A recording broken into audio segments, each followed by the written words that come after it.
One of the biggest aspects of Sri Lanka right now has been its economy, the recovery path it has been on for the last 2 years, and more importantly, what lies ahead.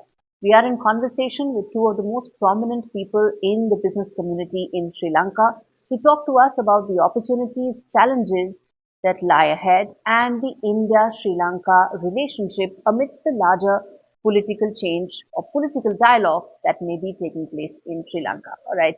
Dr. Hadi Jamaldeen, who is the director at Haley's, one of the largest conglomerates in Sri Lanka. He's also the executive director at Steradian Capital. Thank you so much for speaking to NDTV. And we have Mr. Dr. Karuna Nayake, who is the executive director of ANC Education, again, one of the largest education companies in Sri Lanka. Thank you so much, everyone, for speaking to me. Thank you. We're speaking at a time when there's a fair bit of political activity happening.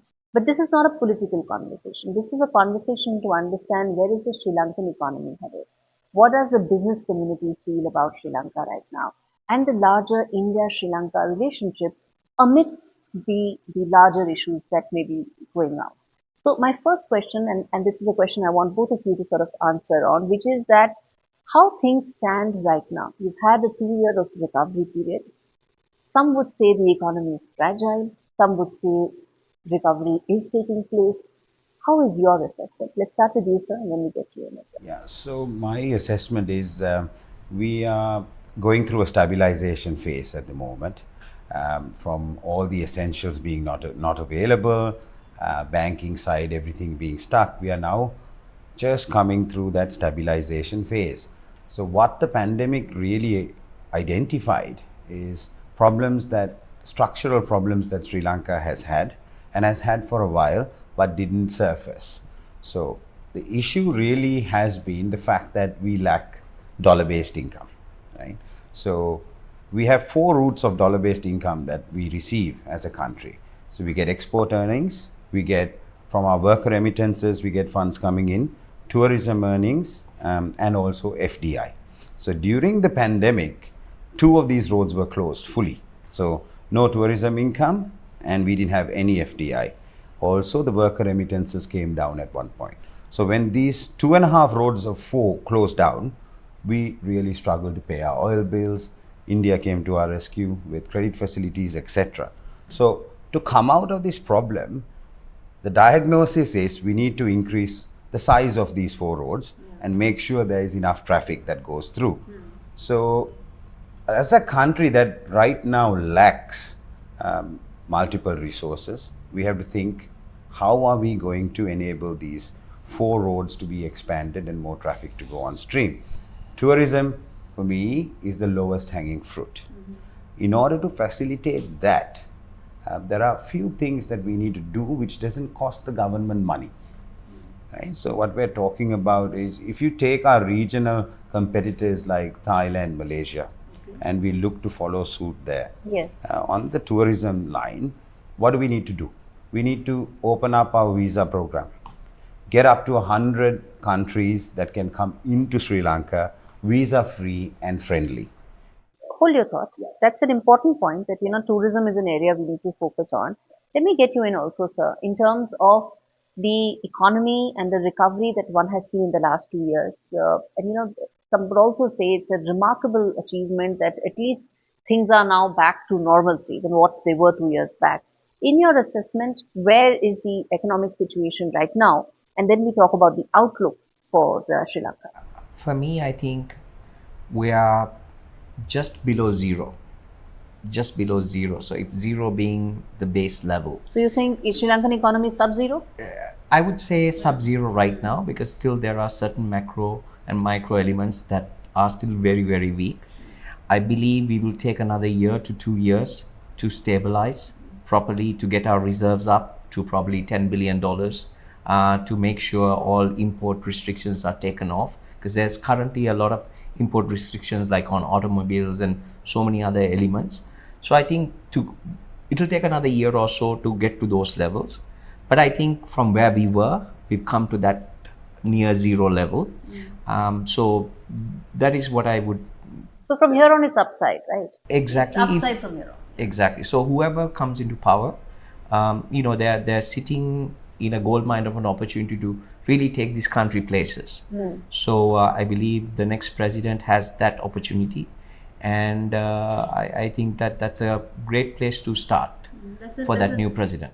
That's a very important thing that you said, that whoever may come to power, as things stand right now, there are opportunities that sit on Sri Lanka's test right now in terms of economic opportunities. What, according to you, are those top three opportunities? See, in terms of the economic opportunities that we're looking at, typically when what I've seen in my experience here, when governments come to power, they always talk about the lack of resource in order to fulfill anything, right?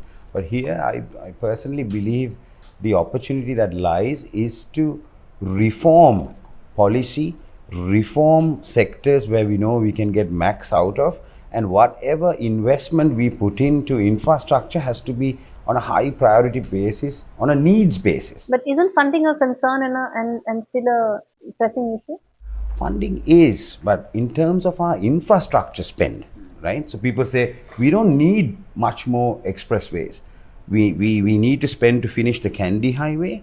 We need to spend in terms of other infrastructure is things like an airport, right? So we don't need to go and spend significant amounts. The rest is to do with policy reform, ensuring that we have the correct framework for these sectors to flourish, right? And that is things that you need to do with pen and paper. Okay.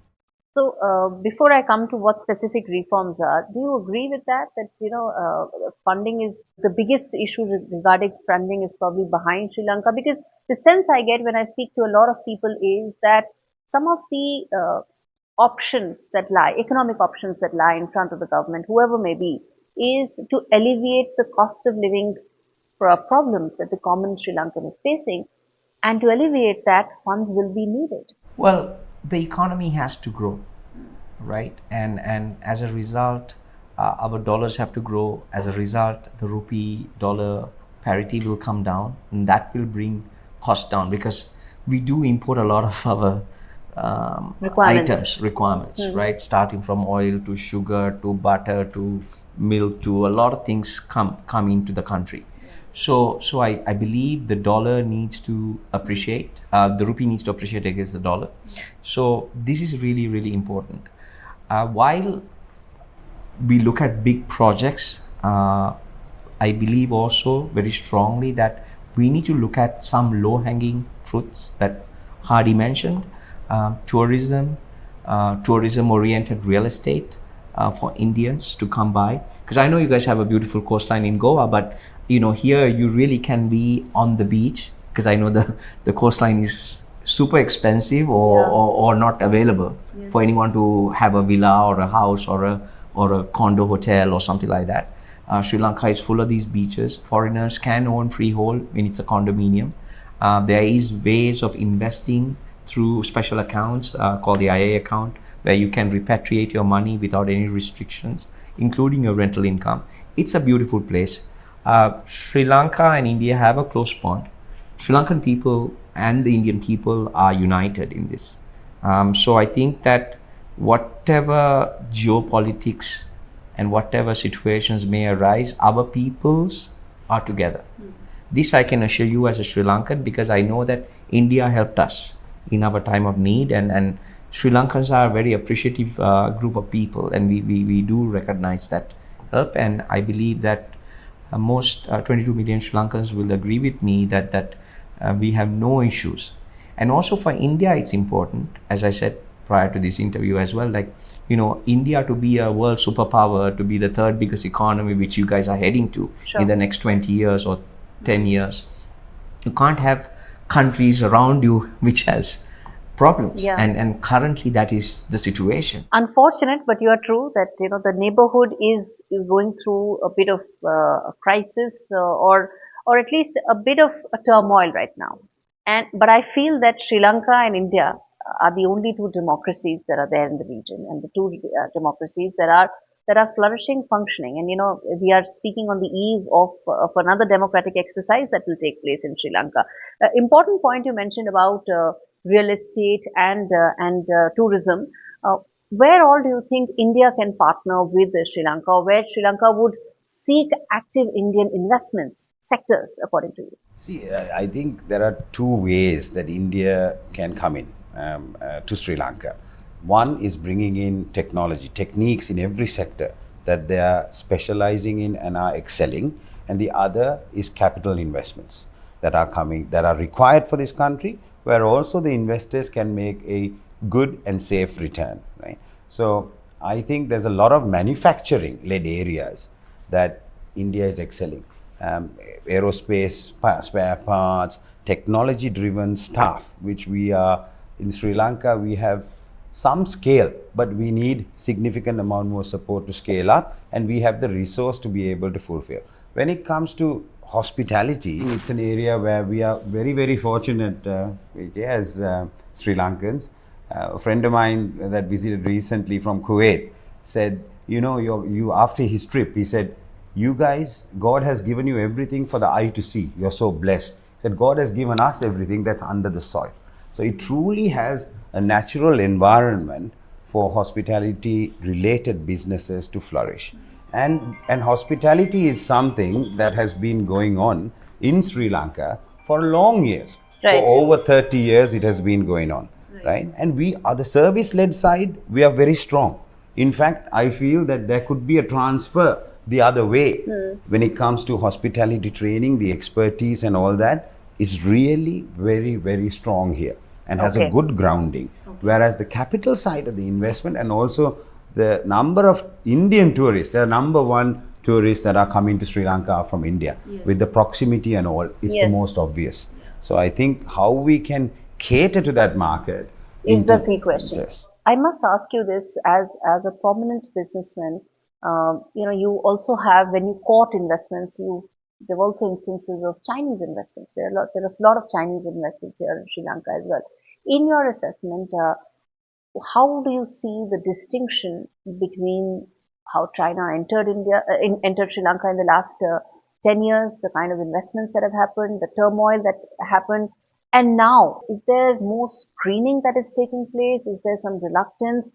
Or do you think there is now greater realization that it needs to be on a case by case? I'm just trying to understand the Chinese investments coming into Sri Lanka, how they are viewed post the turmoil.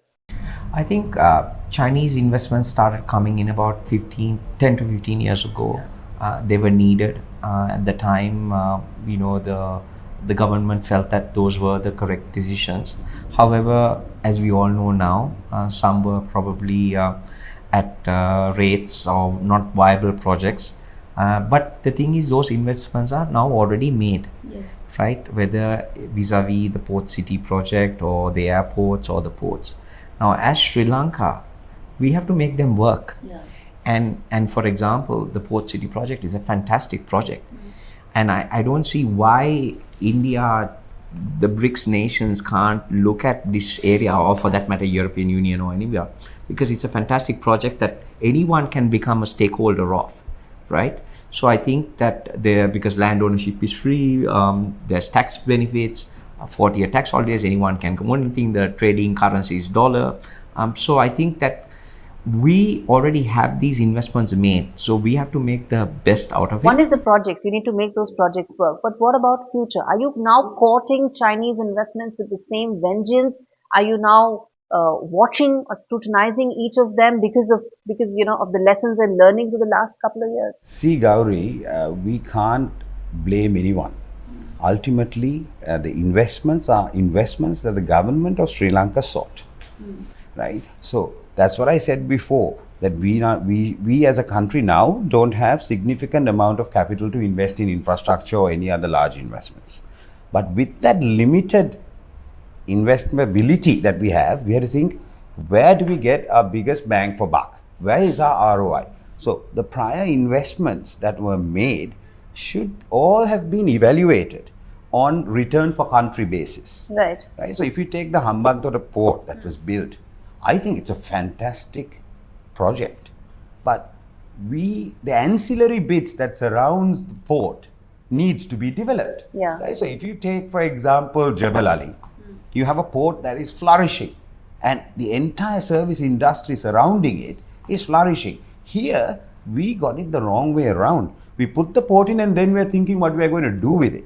So that's where you have to come up with the correct plan, and that's what lies with the next president and the government that comes in to be, how do we turn these things around? And make it work. And make it work. So Exactly. what is the best return we as a country Can can get get? out of So this. I would, if it was my investment, I would be planning exactly how many industrial zones are surrounding the port, who is coming where. That's an important point you made, and some of the issues that you raised are in fact extremely pertinent. I hope that when we speak next, we will be talking about some of these challenging turning into opportunities and successes for Sri Lanka, and wish Sri Lanka and the entire business community the very best from here on. Thank you so much for taking out the time.